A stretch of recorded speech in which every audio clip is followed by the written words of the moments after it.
Alors,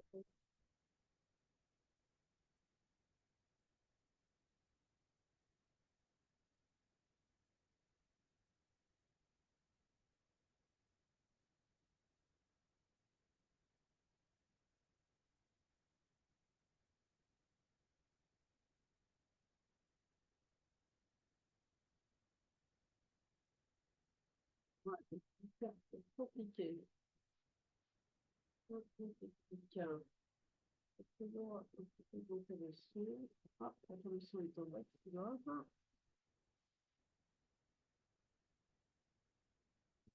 Donc, il faut retester là. Hop.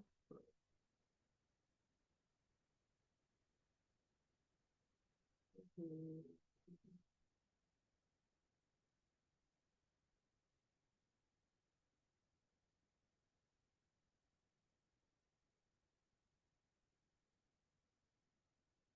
ça marche. Donc, hop, ça marche. Oui, ça marche. Écoutez, super. Voilà, nous voilà revenus dans une nouvelle compétence d'Esculap. Et Athéna Traduction, qui, je vous rappelle, est une agence de traduction positionnée dans les sciences de la vie et dans le domaine juridique. Je gère une équipe de 150 traducteurs qui, bien sûr, traduisent toujours euh, les documents vers leur langue maternelle. Donc, ça peut être l'anglais, le polonais, le portugais, le roumain, voilà, l'espagnol, l'italien, et j'en passe. Bien sûr, ils sont de langue native de la langue cible, hein, puisque c'est ça qui fait la différence avec parfois certains traducteurs qui se disent bilingues. Attention, il y a bilingue et bilingue, donc ce sont des traducteurs qui sont bien sûr natifs de leur langue, de la langue cible du document dans lequel vous souhaitez faire traduire. Voilà. Donc, n'hésitez pas à m'envoyer vos textes à contact@esculapathena traduction avec un s.com. Contact@esculapathena traduction.com. Excusez-moi pour ma voix, je suis un petit peu enrhumée, mais moi, je pense que c'est le corps qui fait ça. Euh, les changements de temps, en tout cas, ne sont pas idéales. Je vais vous partager donc la conférence. Voilà, que vous pouvez voir s'afficher à l'écran. Alors, comment changer son image d'entreprise lorsqu'on travaille à l'international? Tout un sujet, je vais vous donner quelques recettes de notre agence de traduction. Alors, pourquoi cette image est un peu ternie aujourd'hui? Écoutez, il y a plusieurs raisons. Voilà. Parce que effectivement, l'entrepreneur est aussi notre cœur de cible pour notre agence. Bien sûr, les responsables marketing en font partie aussi, puisqu'ils traduisent aussi leurs documents pour pouvoir faire croître leur entreprise à l'international. Donc, vous, entrepreneur ou effectivement responsable marketing, vous êtes parti à l'étranger de rencontrer votre prospect. Or, vous avez un déficit d'image puisque votre site web n'est pas traduit. Donc, du coup, vos clients ne comprennent pas du tout votre offre et donc votre argent est perdu. Et oui. Donc, ça peut être aussi l'entrepreneur qui fait traduire son site, mais il pense qu'il est bilingue. En fin de compte, il est polyglotte, mais il oublie qu'il existe de vrais professionnels pour le faire. Il faut bien le faire. C'est ça la vie. Tu utilises aussi la traduction automatique. Ça, c'est un petit peu l'heure de la traduction automatique. D'ailleurs, tous les profs d'anglais le disent. Elle n'est pas encore assez aboutie pour rendre une image vraiment parfaite de votre site web, de vos documents, même si on parle effectivement d'intelligence artificielle. L'intelligence artificielle donne une fausse idée de la réalité. Voilà. Je ne sais pas si vous en êtes rendu compte. Alors, ça peut aider, bien sûr, ça aide, ça donne des idées, mais ça ne rend pas une image parfaite pour vos documents comment dire, et votre site web et tous les documents que vous souhaitez faire traduire, vos articles scientifiques, etc., etc. Alors, quels sont les 10 problèmes d'image que l'entrepreneur peut rencontrer à l'international? L'orthographe de ce site web laisse à désirer. Tu ne maîtrises pas la langue et l'anglais encore moins. Alors là, on part vraiment de très très loin. Tu vois trop petit en refusant de changer ton image alors qu'il faut voir rester avec des clients français et ne pas viser un classe international pour l'instant. C'est vraiment l'entrepreneur qui a des problèmes un petit peu de confiance en soi aussi. Et je dirais que le fait de se faire international permet aussi de renforcer sa confiance en soi. As-tu oublié ta stratégie SEO et ton référencement qui accompagne l'amélioration de ta stratégie marketing? Est-ce que tu ne risques pas de perdre la confiance de tes actionnaires si tu n'agis pas? Et c'est encore le cas de l'entrepreneur qui se fait débarquer. Voilà, ça existe aussi. Parce qu'il n'a pas mis en place assez d'actions pour changer ça. Voilà. Quels sont les 10 problèmes d'image que tu rencontres lorsque tu travailles avec des clients et prospects à l'international? Eh bien, mais il y a encore d'autres problèmes. Voilà. Et quelles sont les conséquences aussi de ne pas agir, de ne pas changer cette image pour toi et pour ton employeur? Eh bien, j'ai envie de vous dire, il y a deux cas. Déjà, pour toi, si tu n'agis pas, qu'est-ce qui se passe? So what? Eh bien, il y a une perte d'argent, parce qu'effectivement, tu as dépensé le billet d'avion pour rien. Voilà, le prix du billet d'avion, et Dieu sait que ça coûte cher. Les prospects ne comprennent absolument pas ton offre, et j'en vois tous les jours qui envoient des messages sur Instagram, et malheureusement, alors, do you speak English? I'm not sure about that. OK. Si je me pose cette question-là, je ne suis pas certaine que vous compreniez bien l'anglais ou que vous parlez bien. Donc, l'offre des prospects étrangers est morte. Ou vice-versa, si vous allez dans un pays et que vous laissez votre site web en français, eh bien, ça veut dire que vos clients ne comprennent absolument pas votre offre. Donc, il y a également une perte d'énergie, hein, voilà, parce que vous avez peut-être traduit votre site vous-même, mais est-ce qu'il est bien traduit? Ça, il n'y a que des traducteurs qui pourront vous le dire, parce que ça se trouve, votre offre est absolument incompréhensible. Je pense à un prospect là, dans le du nucléaire qui m'avait contacté pour traduire ou faire lire son site web. Au final, quand on lit son site web en anglais, eh bien, il y a des tournures qui sont absolument pas anglaises. Donc, il y a eu un problème d'image par rapport à son site web. Voilà. Et aussi une perte de crédibilité parce que si la traduction n'est pas professionnelle, ben, vos homologues vont vous critiquer à votre insu. Alors, on vous dira rien, hein, parce que voilà, les Français sont très corporate, même les Anglais sont très corporate, mais derrière, ça va jaser. Voilà. Donc, dire, je pense à un responsable scientifique qui me disait que il avait essayé de traduire son site web ou ses documents par lui-même. Au final, ça jasait derrière parce que c'était pas du tout l'image qu'il attendait. Et il y a également une perte de temps parce que les fautes d'orthographe de votre site web entraînent le déclassement de vos pages web sur les pages Google. Voilà. Alors, quelles sont les conséquences de tout faire par soi-même, entre guillemets, hein? Vous savez que si vous déléguez les tâches à d'autres personnes, vous gagnez du temps sur votre cœur d'expertise. Et ça, c'est pas une vérité de la famille, c'est une vérité tout court. Il y a d'abord l'absence de promotion parce que tout le temps que vous avez perdu à faire les choses par vous-même, eh bien, votre employeur peut vous le reprocher. On peut dire aussi, Monsieur X passe tout son temps à traduire ce document alors que ses activités de recherche n'avancent pas. Et oui, et oui, oui. Il y a également une perte de ton positionnement dans l'entreprise parce que votre hiérarchie peut vous dire, ben, vous avez pensé à mettre Monsieur X à la place de Monsieur Y à la tête de notre filiale aux Pays-Bas. Piloterait beaucoup mieux nos activités là-bas. Donc, vous avez perdu du temps. Hein, vous avez du temps parce que tout le temps que vous auriez pu consacrer à faire avancer vos activités de recherche, vous avez passé à traduire votre site web, vos documents scientifiques, etc. Voilà. Et ça, le fait de le confier à notre agent de traduction peut vous faire gagner du temps et peut vous faire gagner aussi en crédibilité par rapport à votre employeur. Également un manque d'ambition. Parce que les prospects néerlandais vont préférer travailler avec les clients espagnols qui arrêtent fait leur traduire leur site web dans leur langue maternelle. Donc, ça veut dire qu'il y a une grande ambition aussi dans votre structure. Pensez-y. Voilà. Alors, il y a aussi des problèmes un petit peu, on dit qu'il faut faire traduire son site web dans la langue native de vos prospects, mais il faut aussi penser à la stratégie SEO. Pour vous rappeler, Search Engine Optimization. Pour les gens qui connaissent bien, en gros, c'est une stratégie inbound marketing, c'est-à-dire de faire venir le prospect jusqu'à ton site web.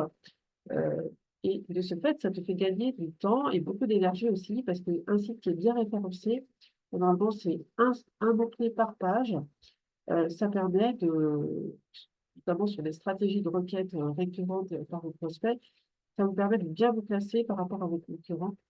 Et ça peut être une stratégie aussi SEO française, une stratégie SEO aussi dans les marchés que vous ciblez, donc américaine, polonaise, euh, portugaise, italienne, etc. Ça peut vous faire venir des clients étrangers vers votre site web. Même si certains prospects me disent, ou certains clients me disent, je suis connu, je suis archi connu. Et oui, mais ça existe pour tout le monde. Si vous faites une stratégie SEO et de l'optimiser, eh bien, vous pouvez gagner beaucoup de temps et beaucoup d'énergie aussi dans toutes vos actions de commercial. Je ne dis pas que ça remplace un commercial, mais ça aide le commercial à bien se positionner parce qu'il y a aussi des commerciaux qui sont plus à l'aise dans le domaine du closing, c'est-à-dire de pouvoir comment dire, gagner des nouveaux clients juste avec une stratégie de faire venir le client vers vous. Ils sont plus forts dans le fait de closer un client, c'est-à-dire de gagner un nouveau client, que d'aller chercher de nouveaux clients. Et ça, c'est pas, je dirais que c'est une vérité qui aussi se développe de plus en plus. Voilà, pour certains commerciaux. Je pense aux forces et aux faiblesses de chacun. Voilà.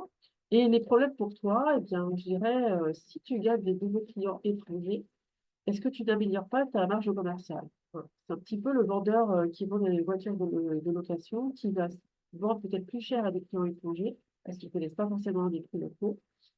Alors, je ne dis pas que le client étranger soit entubé, hein, loin de là, mais il y a aussi des clients d'affaires, voilà, qui ont plus de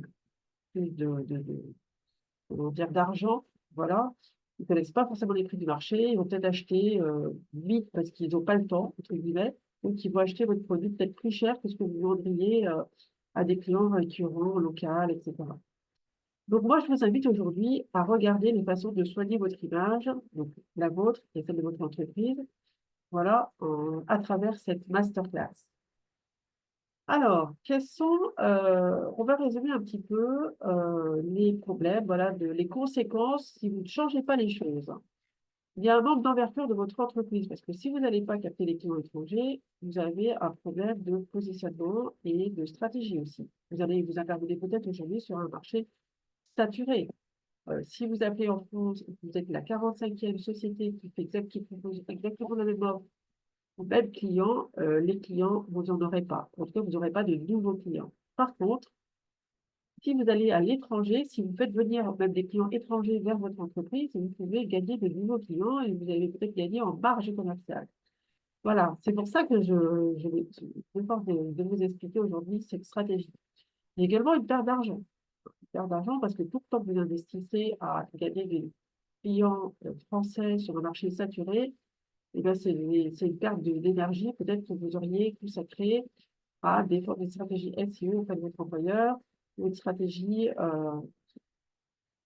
peut-être de traduire votre site web dans la langue de vos prospects pour faire venir vos clients étrangers. Mais encore faut-il l'accompagner aussi d'une stratégie SEO. C'est-à-dire, si vous traduisez votre site et que vous n'avez pas de stratégie SEO, vous aurez perdu du temps et de l'argent.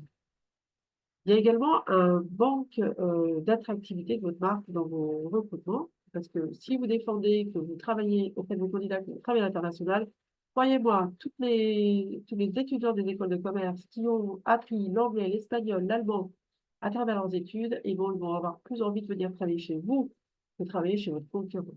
Voilà, donc vous allez gagner de nouveaux talents. Vous avez aussi une société qui est moins solide financièrement, parce que si vous arrivez à capter des clients étrangers, donc avec une meilleure marge commerciale, vous allez avoir une société beaucoup plus solide. Voilà. So, if you do that, you can win a lot of things. Yeah. So let's follow me. Voilà. Je vous explique ça un petit peu en anglais pour ceux qui me suivent de l'étranger. Il y a également une perte de confiance de votre hiérarchie dans vos capacités de dirigeant. Et ça, c'est un vrai problème. Donc, agissons dès aujourd'hui. Alors, pour votre entreprise, il y a une perte d'opportunité de capter des clients étrangers, donc d'accroître ces opportunités de gagner une bonne marge commerciale. Une société moins solide financièrement et une perte de confiance de votre hiérarchie, ça, je vous en ai parlé. Donc, ça vous résumer. Donc, qu'est-ce qu'on gagne? Qu'est-ce qu'on gagne? Comment fait-on pour améliorer cette image vis-à-vis de vos prospects, vos clients étrangers? Donc, déjà, il faut traduire votre site web. Il faut créer effectivement des articles de blog qui sont adaptés à la culture de votre nouvelle cible, de votre cible étrangère. Il faut bien sûr faire relire votre site web pour éviter les fautes d'orthographe parce que en français et en anglais, afin d'être plus crédible vis-à-vis de vos clients étrangers, parce que croyez-moi, Vos prospects, ils lisent votre site web. Même si vous pensez que ça ne sert à rien, un bon site web, c'est une belle vitrine pour une entreprise. Et c'est aussi un dément pour gagner de nouveaux clients. Récemment, j'avais mis en place, j'ai amélioré mon SEO. Effectivement, j'ai eu des clients qui m'ont contacté via mon site et qui m'ont dit, ah bon, vous faites de la traduction du français, de l'anglais vers le français? Je dis oui, oui, tout à fait. Et j'ai eu des appels téléphoniques par rapport à ça. Donc, et parce que j'avais rédigé une page effectivement, d'un article en langage naturel avec un mot-clé optimisé, voilà, traduction, effectivement, anglais-français. Et effectivement, le client m'a posé la question, mais il a vu mon article et il m'a appelé. Donc ça, c'est hyper important. Il faut également changer votre mindset parce que aujourd'hui, beaucoup d'entrepreneurs à la française pensent qu'ils sont les meilleurs. Ils pensent que le marché français, le marché du travail local, ça suffit. C'est une erreur. Il faut penser à l'international et penser effectivement à améliorer votre site, votre SEO, votre stratégie SEO, en traduisant non seulement vos pages dans la langue de vos marchés cibles, et ça, il suffit d'aller sur Google Analytics pour voir quelle est l'origine de vos visiteurs, mais il faut également traduire et faut également penser à une stratégie SEO. Voilà, comme je l'ai dit. Il faut peut-être aussi travailler en faisant une étude de marché sur base, bien sûr, de Google Analytics pour voir quels sont les visiteurs, quelles sont leurs origines géographiques, préparer une étude de marché, effectivement, à l'étranger, voir quels seraient les visiteurs qui seraient intéressés par vos produits à l'étranger et que vous pourriez faire venir jusqu'à chez vous. Donc, encore je peux également vous aider à faire une mini-étude de marché en posant le bon questionnaire et en faisant effectivement aussi peut-être les bons prospects à l'étranger. Voilà. Mais, je dirais une mini-étude de marché qui permettrait d'avancer un peu sur le sujet.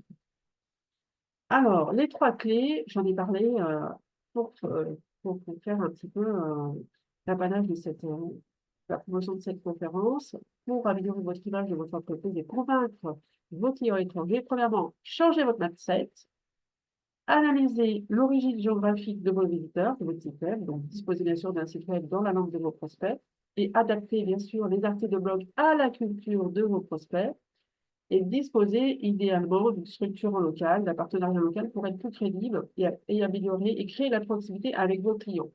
Je dirais que tout est une question de proximité. Voilà. Yes, we can. If you do that, you can change everything. Hein. Donc, il faut changer votre mindset, il faut changer l'image de votre site web, il faut, quand vous gagnez des nouvelles affaires, il faut idéalement créer quelque chose en local pour être plus proche de vos clients et de vos prospects. Et idéalement, avec des gens un peu qui ont un peu pignon sur rue, qui pourraient vous apporter quelque chose. Voilà, des partenariats, pensez-y. Notamment pour les PME, TPE, je pense que ça peut être une bonne façon de faire. Alors, les 6 bénéfices incroyables de travailler avec des clients étrangers, j'en ai découpé 6. Premièrement, agrandir le parc de vos clients. Si vous intervenez aujourd'hui dans un marché saturé, le fait de travailler à l'international, ça vous amène des prospects nouveaux, des prospects chauds. Voilà, pensez-y avec une meilleure page commerciale. Deuxième bénéfice que je vois, c'est déjà soit apprendre de nouvelles choses, développer ses compétences linguistiques, apprendre sur l'interculturel et faire apprendre d'ailleurs vos employés vos nouveaux talents qui ont été formés à l'anglais, l'espagnol, l'italien, le portugais, etc., qui n'apprennent pas, qui ne mettent pas à profit leurs compétences linguistiques dans votre entreprise. Je pense à un troisième bénéfice, faire grandir la notoriété de votre marque. Et croyez-moi, si vos prospects, ils voient votre travail à l'international, vous serez plus crédible, même vis-à-vis des clients français. Ils se disent, ah, celui-là, il travaille à l'international, c'est pas mal. Ça veut dire qu'il a une certaine force, il a une certaine capacité à se développer. Améliorer aussi la rentabilité de votre entreprise, hein, parce que je suis certaine que si vous utilisez les mêmes personnes pour gagner des nouveaux marchés à l'international, vous allez puiser, vous n'allez pas dépenser plus que ce que vous avez déjà. Hein. C'est-à-dire que vous allez utiliser les machines que vous avez, les personnes que vous avez pour pouvoir vous écouter. Encore faut-il accompagner vos employés à l'utilisation des langues, à des nouvelles cultures, à s'approprier l'international. Parce qu'il y a aussi une petite différence culturelle qu'il faut s'approprier. Voilà. Je vous rappelle d'autres contacts. Nous savons faire tout ça. Nous savons traduire des sites web. Nous savons faire du SEO. Voilà, pour optimiser vos pages. Donc, que ce soit en français, en anglais. Et nous avons des traducteurs qui se traduisent toujours vers leur langue native, qui pourront aussi faire ce choix de mots-clés. Pensez-y. Et je peux aussi vous accompagner un peu sur les vidéos études de marché pour voir un petit peu ce que vous pourriez mettre en place comme offre, en tout cas qui serait adapté, parce qu'il faut toujours penser à adapter son offre par rapport à un marché. C'est aussi un nouveau marché comme l'Angleterre, l'Espagne, etc. Ou même si vous, les clients espagnols, vous souhaitez vous implanter en France, effectivement, faire une vidéo étude, je peux faire une vidéo étude de marché sur, en local, est-ce que vos produits ont des chances d'avoir du succès en faisant une vidéo étude de marché. Voilà, je vous rappelle d'autres contacts. Escula Patena Traduction. Nous sommes installés à Sartreville. Mon adresse mail, envoyez-nous d'abord vos documents en français, en anglais, en toutes les langues dans votre document d'origine, bien sûr, évidemment en format Word, et en indiquant, bien sûr, les langues de traduction de la langue cible. Comme je vous rappelle, d'autres agences de traduction interviennent sur les langues européennes, mais également sur certains marchés étrangers hors Europe, l'arabe. Voilà, ça peut être l'arabe, ça peut être le chinois, et j'en passe. Donc, contact @esculapatena traduction, vous l'avez ici. Donc, envoyez-moi vos textes très vite. Et je vous souhaite un très bon week-end. On l'espère ensoleillé. À très bientôt.